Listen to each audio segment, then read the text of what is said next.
ఎప్పుడు లైమ్ లైట్లో ఉండే బీఆర్ఎస్ ఎమ్మెల్యే పైడి కౌశిక్ రెడ్డి గారు మరి తన మున్సిపాలిటీలో తన ఒక సత్తా అనేది కూడా చాటలేకపోయారు. హుజూరాబాద్ మున్సిపాలిటీ విషయంలో మాత్రం కాంగ్రెస్ తన మార్క్ రాజకీయాన్ని కూడా చూపింది.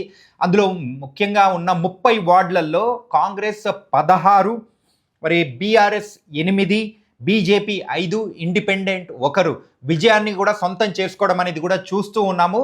మరి ఎప్పుడు వివాదాలతోనూ ఏదో ఒక విషయాల్లో మరి లైమ్ లైట్లో ఉంటూ ఎప్పుడు న్యూస్లో ఉండే పైడి కౌశిక్ రెడ్డి గారు తన మున్సిపాలిటీలో మరి తన ఒక మార్కుని చూపించలేకపోవడం పెద్ద గమనార్థంగా కనిపిస్తూ ఉంది. బీఆర్ఎస్కి సంబంధించి అయితే హుజూరాబాద్ అనేది కూడా ఒక కంచు కోటలాగా కూడా మనం చూస్తూ ఉంటాము.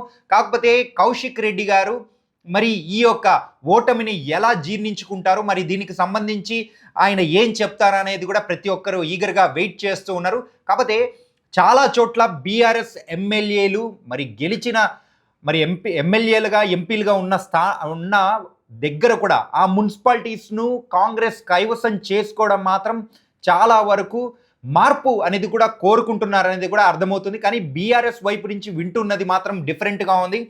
ఏంటంటే ప్రస్తుతం మరి ఎవరైతే అధికారంలో ఉంటారో వాళ్ళు మాత్రం ఖచ్చితంగా గెలిచే అవకాశాలు కూడా ఎక్కువగా ఉంటాయి.